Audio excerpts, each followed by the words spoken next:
please be free. Be free to send me the direct message. I'll be there to help you out. Okay.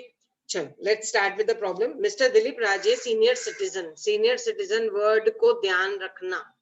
Okay, senior citizen को कुछ privileges होते हैं, जो privileges हमने कुछ discuss भी किए हैं और अभी डिस्कस करने वाले हैं. Senior citizen has let out his house property situated at Pune for residential purpose. The details are as follows. पहले इनकम की बात कर लेते हैं. तो इसको इनकम मिल रही है हाउस प्रॉपर्टी से. फेयर रेंट, म्यूनिसिपल वैल्यूएशन, ये सब दिया हुआ है आपको, ये हम लोग देख लेंगे. Interest paid on foreign borrowed funds. Okay, 8 points दी हुई है, ये हम लोग जब कैलकुलेट करेंगे देखेंगे. उसके बाद following are the details of other income. Interest on FD with bank, interest on PPF, interest on saving account with bank, in dividend from Raymonds Indian company. अब ये हो गया अदर सोर्सेस. इसका मतलब उसकी इनकम दो तरीके की है, आपको ऊपर प्रॉब्लम में भी दिया हुआ है. एचपी मतलब हाउस प्रॉपर्टी, ओएस मतलब अदर सोर्सेस, ऊपर इलस्ट्रेशन 25 के आगे दिया हुआ है. ठीक है. अब इसका इन्वेस्टमेंट था एनएससी में. ठीक है, पीपीएफ में. इसका मतलब एटीसी का डिडक्शन इसको मिलेगा, इन्वेस्टमेंट है. उसके बाद मेडिकल इंश्योरेंस प्रीमियम इसने पे किया है, मेडिकल इंश्योरेंस पॉलिसी पे की हुई है एटीडी के अंदर. ओके, सो वो डिडक्शन उसको मिलेगा एटीडी का. तो चलो हम लोग करते हैं problem. Let us start with, ऊपर लिखेंगे नेम ऑफ द एसएससी. एक न्यू पॉइंट है इसमें जो अभी तक सामने दिखी नहीं है लेकिन इनडायरेक्टली इस प्रॉब्लम में छुपी हुई है, वो देखते हैं हम लोग. रुको. Name of the assessee mister Raje, mister Dilip Raje. Assessment year, previous year, जैसे हम लोग लिखते हैं वो सब आपको लिखना है. Previous year, assessment year, legal status, residential status. So that will B same. I am not writing that. ये डायरेक्टली स्टार्टिंग विद पर्टिकुलर्स. समझो ये मेरा प्रोफॉर्मा हो गया.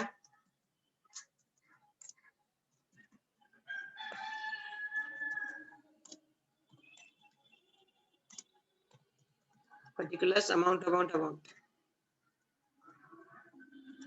ठीक है. सबसे पहले उसकी इनकम फ्रॉम हाउस प्रॉपर्टी. अब हाउस प्रॉपर्टी क्या आपका रिवीजन हो जाएगा. हाउस प्रॉपर्टी का इनकम हम लोग कैसे कैलकुलेट करते थे. सबसे पहले हम लोग कैलकुलेट करते थे क्या, जीएवी, ग्रॉस एनुअल वैल्यू. और आपको मालूम है हम लोग जीएवी कभी भी यहाँ कैलकुलेट नहीं करते हैं, हम इसको कैलकुलेट करते हैं वर्किंग नोट नंबर 1 में. सो यहाँ पे आ गया मेरा working note number 1.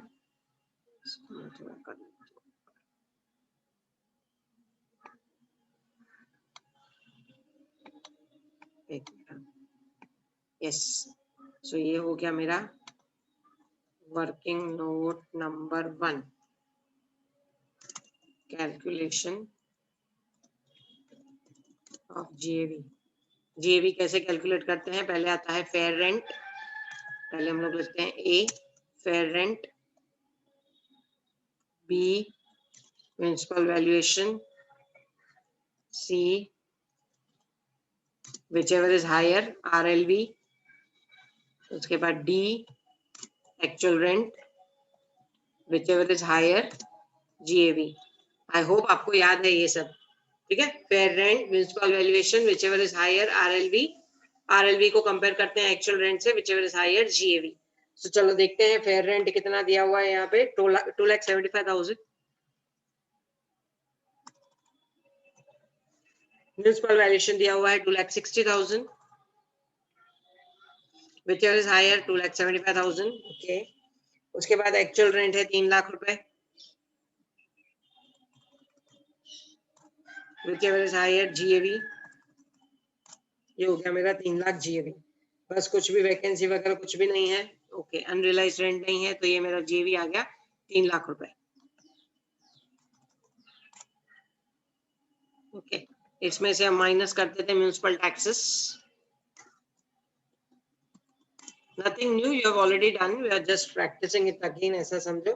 Municipal taxes paid by tenant है. टेनेंट है तो हमको नहीं लेना है क्योंकि municipal taxes should be paid by owner. So tenant अगर पे कर रहा है तो नो डिडक्शन. नीचे लिखेंगे सिंस पेड बाय टेनेंट. 12(3) का काम नहीं है वो पे करना. जानबूझ करके लोग ब्लैकमेल करते हैं, 12(3) से लेते हैं. तो 12(3) से लो तो हम आपको डिडक्शन नहीं देंगे. So no deduction since it is paid by the tenant. ये आ गया आपका नेट एनुअल वैल्यू. माइनस करने के बाद 3 लाख में से नील माइनस कर दिया तो आ गया 3 लाख. उसमें से हम लोग माइनस करेंगे deductions, less deductions. Under section 24, याद रखना 16 है सैलरी के डिडक्शन अंडर सेक्शन 16 आते हैं। 16(1) standard deduction 50,000। 16(2) entertainment allowance, private को नहीं पब्लिक को यानी कि गवर्नमेंट को 1/5 5,000 या एक्चुअल अमाउंट रिसीव्ड। और third is 16(3) profession tax. Similarly यहाँ पे आपको दो डिडक्शंस मिलते हैं सेक्शन 24 के अंडर में। पहला डिडक्शन मिलता है standard deduction. Standard deduction is 30% of NAV. भूल गए होंगे, इसके लिए मैं पूरा रिवाइज करवा रही हूँ। 30% ऑफ एनएवी, एनएवी का 30% हम कैलकुलेट करेंगे। और सेकेंड डिडक्शन हमको मिलता है इंटरेस्ट ऑन बोरोड फंड्स, जितना भी हमने पे किया है।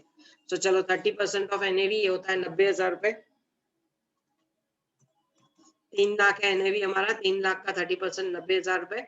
उसके बाद interest on borrowed funds, interest on borrowed funds दिए हुए हैं। Loan was taken in May 11 35,000। Okay ठीक है, तो ये हो गया 1,25,000 माइनस करके आप आउटर कॉलम में आ जाओगे। 3 लाख में से 1.25 लाख गया, 1,75,000। ये हो गया मेरा income from house property. Any doubt? Revision हुआ आपका? कुछ भी इसमें नहीं है, हमारा काम खाली यहाँ पे खत्म होता है जीएवी कैलकुलेट करने पे। एक बार आपका जीएवी कैलकुलेट हो गया 3 लाख रुपए, तो बस आपको ये करते जाना है। Municipal taxes if paid by owner minus करो, इफ पेड बाय टेनेंट नील दिखाओ, नेट एनुअल वैल्यू निकालो, 30% standard deduction, interest on borrowed funds जो दिया हुआ है उठाओ डालो and get the final answer. So taxable income from house property, इसके आगे मैं लिख देती हूँ टैक्सेबल।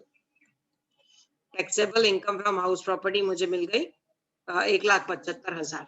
कुछ डाउट है तो पूछो, फर्स्ट पार्ट में कुछ डाउट है तो पूछो। अब मैं चलती हूँ सेकेंड पार्ट की तरफ। करते भी जा रहे हो आई होप, और मुझे जो भी डाउट रहेगा आप लोग पूछते जाओगे। इसके बाद सेकेंड यहाँ पे इनकम है इसकी अदर सोर्सेस में से।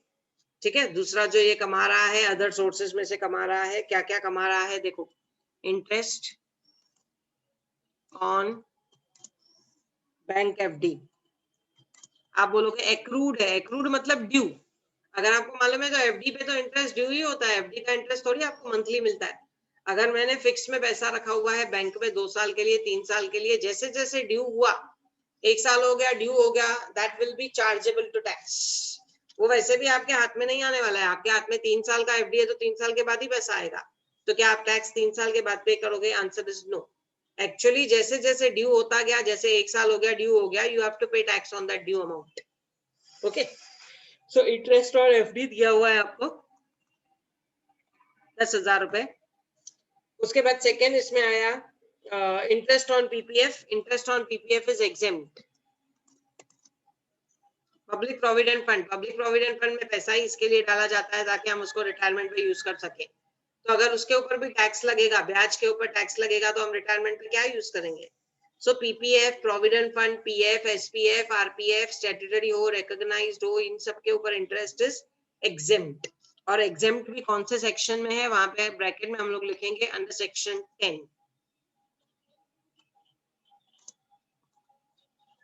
पीपीएफ का डिडक्शन अंडर सेक्शन 10, तो यहाँ पे चार्जेबल नहीं रहेगा उसका income, that will be nil. उसके बाद नेक्स्ट आपको दिया हुआ है interest on saving bank account with Saraswat bank. Okay, interest on saving bank amount is given as 5,000। उसके बाद दिया हुआ है dividend from Indian company. Again उस दिन मैंने आपको बताया था इंडियन कंपनी जो भी है that will not be taxable, that will not be taxable. Dividend from Raymond's limited, that is your Indian company, taxable नहीं होगी क्योंकि रेमंड्स ने खुद भी तो टैक्स भरा होगा। टैक्स भरने के बाद ही आपको डिविडेंड दे रहा है, फिर आप उसके ऊपर टैक्स भरोगे, मतलब आपको पैसा बचा क्या? राइट, 4,000 रुपए आपको इनकम है डिविडेंड की, इस कट कुट करके आपको 4,000 मिल रहे हैं। फिर उस 4,000 में से भी आप 10%, 20%, 30% पे करोगे, तो ये तो डबल टैक्सेशन हो गया। So they don't charge you tax on Indian companies' dividends. Okay, dividend from Indian company, it is exempt. Again, it is exempt under what? Under section 10. अब यहाँ पे मैं ब्रैकेट में लिखती हूँ, ठीक है।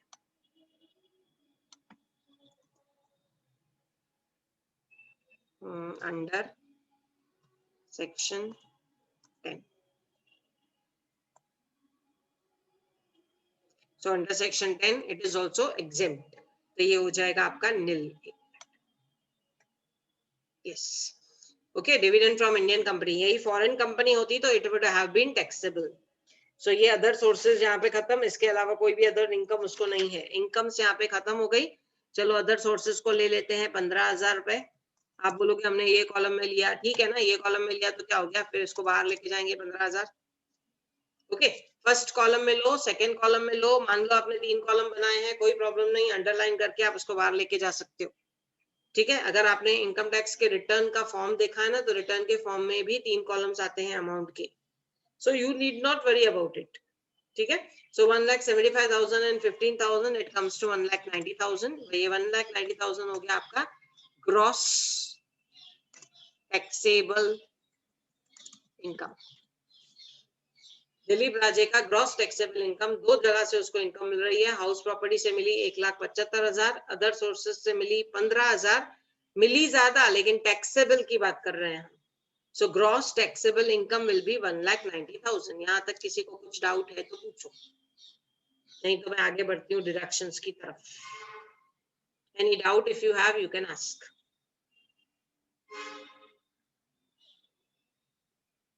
यस, कोई डाउट नहीं है, चलो आगे बढ़ते हैं। इसको मैं थोड़ा ऊपर ले लेती हूँ ताकि आपको दिखाई दे।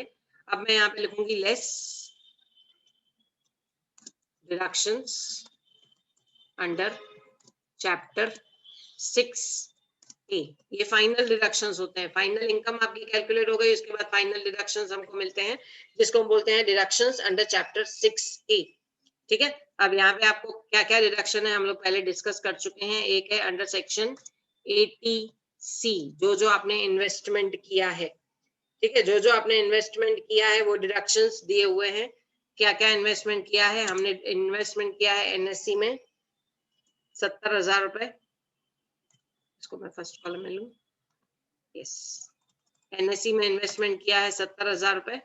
उसके बाद मैंने इन्वेस्टमेंट किया है investment in PPF, amount is your 60,000, total comes to 1,30,000। और वैसे भी हमको मैक्सिमम डिडक्शन मिलता है इसका 1.5 लाख रुपए, या 1,50,000 मैक्सिमम डिडक्शन लिखो या नहीं लिखो, मैं आपको सिर्फ याद दिला रही हूँ। ठीक है, मैक्सिमम डिडक्शन मिलता है अंडर सेक्शन 80C। जो आपने इन्वेस्टमेंट किया है उसका मैक्सिमम डिडक्शन मिलता है 1.5 लाख रुपए। तो 70,000 रुपए NSE के, 60,000 रुपीज PPF के, टोटल डिडक्शन आपको मिलेगा 1,30,000। यहाँ पे आपने 1,30,000 किया है तो 1,30,000 ही मिलेगा। मैक्सिमम इज 1.5 लाख रुपए। ओके, उसके बाद नेक्स्ट आपको डिडक्शन मिलेगा अंडर सेक्शन 80D, जो हमने मेडिक्लेम पे किया है। Under section 80D mediclaim. अब मेडिक्लेम, क्योंकि ये सीनियर सिटीजन है और इसने मेडिक्लेम पे किया है 25,000 रुपए by cheque. Yes, by cheque, cheque के थ्रू पे किया हुआ है mediclaim 25,000 rupees. So all that 25,000 will be given as a deduction. Senior citizens को 25,000 रुपए मेडिक्लेम का मिलता है। ठीक है, एक बार चेक कर लो, आपको मैंने डिडक्शंस दिए हुए हैं। एक मिनट,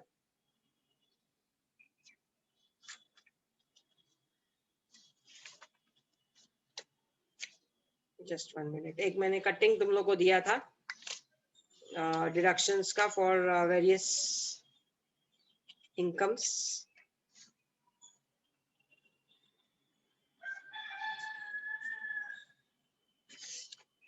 ओके, सो यस, सो अंडर सेक्शन 80D, एक अगर तुम लोगों को मैं रिवाइज कर रहा हूँ, उसमें आपके कटिंग में भी लिखा हुआ है सीनियर सिटीजन्स को नॉर्मल डिडक्शन इसका है 25,000। सीनियर सिटीजन्स को मिलता है 50,000। लेकिन अगर आपने पे ही 25,000 रुपए किया है तो आपको उससे ज्यादा नहीं मिलेगा। राइट, पे ही इसने 25,000 रुपए यहाँ पे पे किया हुआ है तो इससे ज्यादा डिडक्शन नहीं मिलेगा। जितना पे करोगे उतना डिडक्शन। यहाँ पे आपको क्लियरली दिया हुआ है दिलीप राजे हैज पेड 25,000, तो 25,000 डिडक्शन ही मिलने वाला है। ओके, उसके बाद एक हिडन पॉइंट जो मैं आपको बोल रही थी, हिडन पॉइंट क्या है, देखो यहाँ पे एक आपको मैंने डिडक्शन सिखाया था under section TTA। Under section 80 TTA, sorry. Yes, under section 80 TTA, it was regarding savings interest. Interest on savings from bank. ठीक है, interest on savings from bank जो मैक्सिमम 10,000 रुपए अलाउड है, मैक्सिमम 10,000 रुपए अलाउड है, लेकिन ये अलाउड दूसरों को है, सीनियर सिटीजन्स को नहीं, not to senior citizens. Why? क्योंकि इसका ही एक अलग से प्रोविजन है, ये भी हमने किया हुआ है under section 80 TTB। Senior citizens के लिए फिक्स्ड डिपॉजिट का इंटरेस्ट का डिडक्शन मिलता है 50,000 रुपए, राइट? अगर आपको याद है, याद नहीं है तो जो मैंने आपको दिया हुआ है, एक भेजा था मैंने आपको डिडक्शंस का पेज, याद करो, 2 पेजेस थे, बीच में कट किया हुआ था, वो पेज अगर आप रिवाइज करोगे तो you will remember. Interest on saving bank account, ये तुम्हारे और मेरे लिए है 10,000 रुपए, 80 TTA का डिडक्शन। लेकिन अगर कोई सीनियर सिटीजन है तो उसको 80 TTA का डिडक्शन नहीं मिलेगा, उसको 80 TTB का डिडक्शन मिलेगा, that is fixed deposit interest, maximum 50,000 रुपए। लेकिन यहाँ पे उसको फिक्स्ड डिपॉजिट का इंटरेस्ट ही 10,000 रुपए मिलता है, राइट? मिस्टर राजे ने जितना पैसा एफडी में रखा होगा उतना ब्याज, उसको ब्याज ही 10,000 रुपए मिल रहा है, तो उसको डिडक्शन भी 10,000 का ही मिलेगा। सो यहाँ पे हम लोग लिखेंगे, ये एक हिडन पॉइंट थी, याद रखना, इसका कहीं भी हिंट नहीं है, ये आपको ध्यान में रखनी है। 80 TTB, that is fixed deposit interest, fixed deposit interest। यहाँ पे है ही 10,000, तो आपको 10,000 ही लेने हैं, otherwise we would have taken as 50,000। लेकिन अगर दिया रहता तो मिलता 50,000, तो 50,000 तक डिडक्शन था। मेडिक्लेम भी इसने 25,000 रुपया पे किया है, हमको 25,000 तक देना है, नहीं तो 50,000 तक अलाउड है, सीनियर सिटीजन्स को 50,000 तक मिलता है, लेकिन उससे पे ही नहीं किया उतना, तो आप डिडक्शन कैसे दोगे? Similarly under section 80C 1.5 lakh रुपए तक का डिडक्शन मिलता है, पर इसने इन्वेस्टमेंट ही 1,30,000 का किया है, तो आपको 1,30,000 ही डिडक्शन देना पड़ेगा। ओके, सो ये सब टोटल करके हो जाते हैं 1,65,000, 1,65,000। 1,65,000 अगर 1,90,000 में से गया तो अमाउंट आ जाता है बाकी 25,000। इसके लिए देखो उसने कम पेमेंट किया है। अगर वो मेडिक्लेम ज्यादा पे करता, इंटरेस्ट ज्यादा एफडी में रखता, या फिर ज्यादा एनएससी में रखता, तो उसका डिडक्शन ज्यादा हो जाता, डिडक्शन किसी यूज का नहीं, वो निल हो जाता आंसर। इसके लिए उसे निल नहीं करने के लिए 20-25,000 के ऊपर आप 2-2.5 टैक्स आराम से भर सकते हो। इसके लिए उसने बहुत लिमिटेड डिडक्शंस यूज किए हैं, लिमिटेड अमाउंट इन्वेस्ट किया है। इसको आप लिखोगे सामने net taxable income, net taxable income 25,000 रुपए। कुछ डाउट है तो पूछो, नहीं है तो we can move to the problems which has been given along with solution, उनको डिस्कस कर लेते हैं थोड़ा।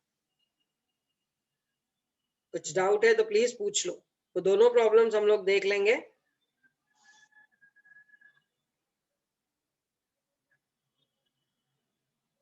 अगर लेक्चर खत्म हो गया तो आप लोग फिर रीजॉइन कर लेना प्लीज, ताकि वो दोनों प्रॉब्लम्स हम लोग डिस्कस कर लें and you will be free. Hardly 15 minutes लगेंगे उन दोनों को डिस्कस करने में। इसमें कुछ डाउट है तो बताओ।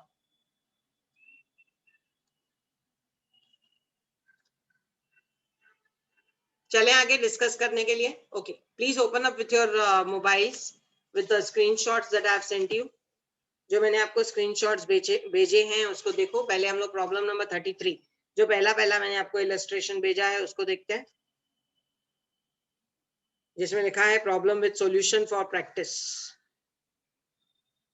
यस, ऊपर लिखा है house property other sources ATD, इसका मतलब हाउस प्रॉपर्टी और अदर सोर्सेस आपका इनकम है और ATD आपका डिडक्शन है। देखो प्रॉब्लम क्या है। Mister Arjun gives you the following information, 2 houses की इन्फॉर्मेशन दी है उसने, एक सेल्फ ऑक्यूपाइड है, एक लेट आउट है, ठीक है। अदर इन्फॉर्मेशन में rent received from hire of machine, repairs to machine, mediclaim insurance paid by cheque for his dependent mother जो सीनियर सिटीजन है 50,000 रुपए, ठीक है। इसको बोलते हैं प्रॉब्लम। तो चलो देखते हैं प्रॉब्लम। पहले आपने लिखा है income from house property, that is पहले हमने सेल्फ ऑक्यूपाइड प्रॉपर्टी जिसका GAV हो गया निल। आपको मालूम है सेल्फ ऑक्यूपाइड प्रॉपर्टी का GAV निल, म्युनिसिपल टैक्सेस निल, NAV निल, स्टैंडर्ड डिडक्शन निल, खाली एक ही डिडक्शन हमको मिलता है इंटरेस्ट ऑन बोरोड फंड्स। सो यहाँ पे interest on borrowed funds 2 lakh रुपया है, तो देखो लास्ट में आंसर आ गया -2 लाख। ब्रैकेट में दिया हुआ है 2 लाख रुपए मतलब -2 लाख। उसके बाद एलओपी का उसने कैलकुलेट किया है, L O calculation, fair rent, municipal valuation, whichever is higher that becomes your RLV, RLV actual rent, whichever is higher that becomes your actual rent, और इसमें से अनरियलाइज्ड रेंट माइनस किया हुआ है, कुछ पैसा ऐसा जो आपको house was vacant for 3 months, okay, vacancy भी है और अनरियलाइज्ड रेंट भी है। एक minute, house 2 was vacant for 3 months, नहीं मिस्टेक है, प्रॉब्लम में थोड़ा ध्यान देना, it was vacant for 3 months, amount 25,000 नहीं है, अमाउंट है हाँ ओके ओके, अमाउंट नहीं दिया है, उसका मिक्स हो जाता है ऐसे, अमाउंट नहीं दिया हुआ है। House 2 was vacant for 3 months, एक महीने का रेंट रिसीव्ड है 25,000, मतलब 3 महीने का 75,000। सो आप 9 months का कैलकुलेशन करोगे, 9 months का कैलकुलेशन करोगे तो ये आ जाएगा 2,70,000। आपको याद होगा हम लोग कैसे करते थे, देखो जीएवी कैसे कैलकुलेट करते थे, actual rent, sorry fair rent या फिर municipal valuation, whichever is higher that becomes your RLV. RLV को आप कैलकुलेट करते थे एक्चुअल रेंट के साथ, लेकिन कैलकुलेशन करने के टाइम पे हम एक्चुअल रेंट 12 महीने की ही लेंगे, राइट, 12 महीने की ही लेंगे, क्योंकि इस केस में देखो फेयर रेंट कितना है, ध्यान देना, फेयर रेंट इज 20,000 पर मंथ, मतलब 2,40,000, municipal valuation 24,000 into 12, it comes to 2,88,000, yes, 2,88,000, whichever is higher that becomes 2,88,000। इसको कंपेयर, ये तो 12 महीने का है, तो कंपैरिजन भी आप 12 महीने के साथ ही करोगे, 12 महीने का अमाउंट आता है 3 लाख रुपए। सो आरएलवी या AR whichever is higher that becomes your GAV, तो हम लोग लिखेंगे यहाँ पे GAV equals to 3 lakhs, but since house was vacant for 3 months,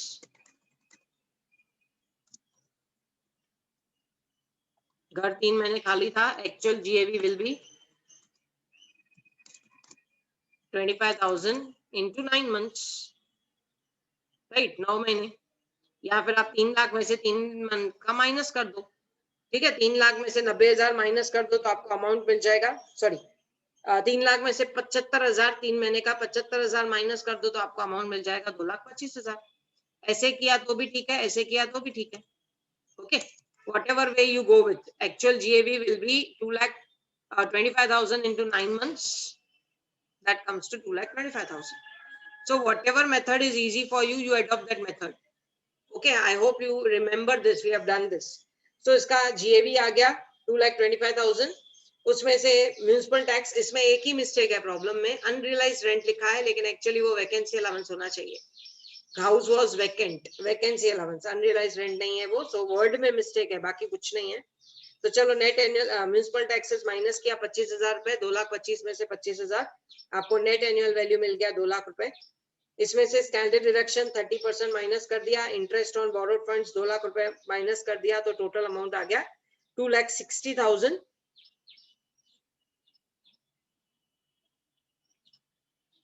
okay, 2,60,000, ऊपर है 2 लाख रुपए, 60 इसमें से 2,60,000 माइनस कर दिया तो आउटर में आता है 60, ऊपर ब्रैकेट का 2 लाख, फिर नीचे ब्रैकेट का 60,000, यानी कि आपका लॉस फ्रॉम हाउस प्रॉपर्टी होता है 2,60,000, ब्रैकेट में दिया है मींस लॉस है, लॉस फ्रॉम हाउस प्रॉपर्टी है 2,60,000। उसके बाद आपको दूसरा इनकम मिला है, income from other sources, rent मिला है 4 लाख रुपए मशीन का, लेकिन इसी मशीन पे आपने रिपेयरिंग भी करवाया है 10,000 का, इसका मतलब 3,90,000 आपको और इनकम हुआ है। एक जगह से नुकसान हुआ 2,60,000 और एक जगह पे इनकम हुआ 3,90,000, 3,90,000 में से 2,60,000 गया तो आंसर आ गया 1,30,000। इसमें से आपने डिडक्शन लिया है, डिडक्शन कौन सा लिया है, 80D का डिडक्शन लिया है, since it is senior citizen 50,000 रुपए डिडक्शन अलाउड है, सो 1,30,000 में से 50,000 डिडक्शन गया तो इट कम्स टू 80,000। तो ये आपका प्रॉब्लम है, इस प्रॉब्लम में सॉल्यूशन भी दिया हुआ है, मुझे बताओ कुछ डाउट है तो बताओ। 7 मिनट्स है, तो मैं नेक्स्ट प्रॉब्लम जो मैंने आपको दिया हुआ है that we will discuss out and complete.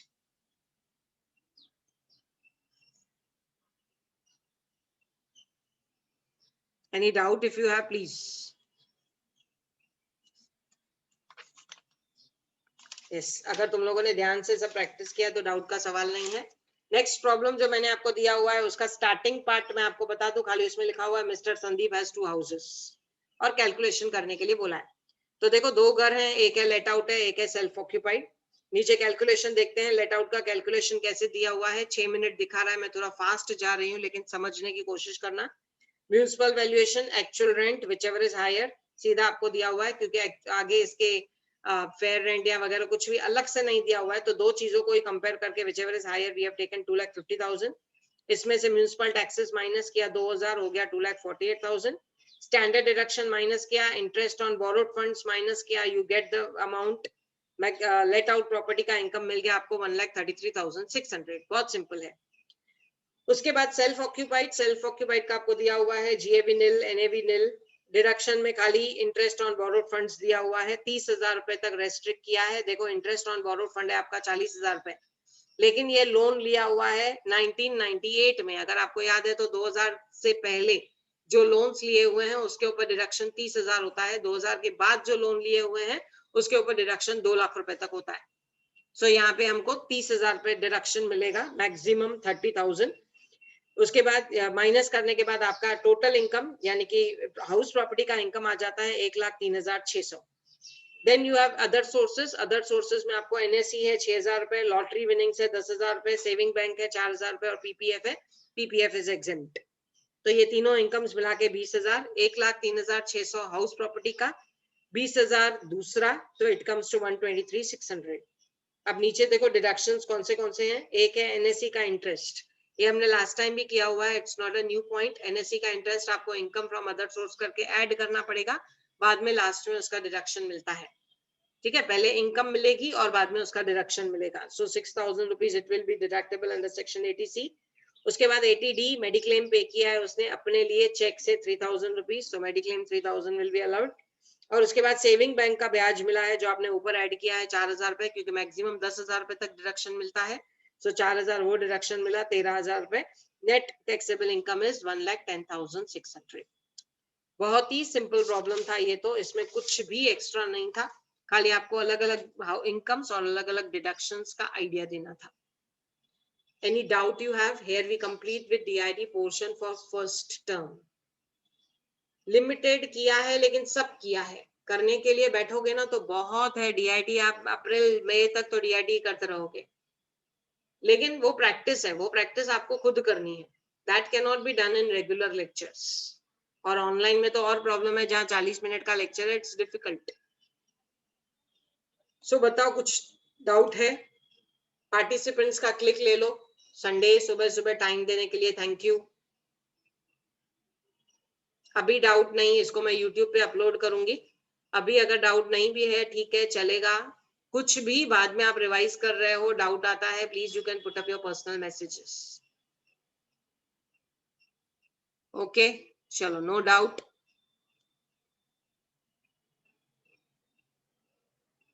Yes.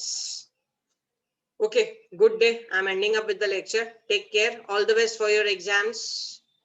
Be careful. भले मिस्टेक्स हो, कुछ भी हो, लेकिन आपको मॉक भी प्रैक्टिस प्रॉपरली करके देना है। और फाइनल एग्जाम्स तो बिल्कुल बहुत अच्छे से देने हैं। Get very good percentage. ठीक है, चलो, all the best, take care.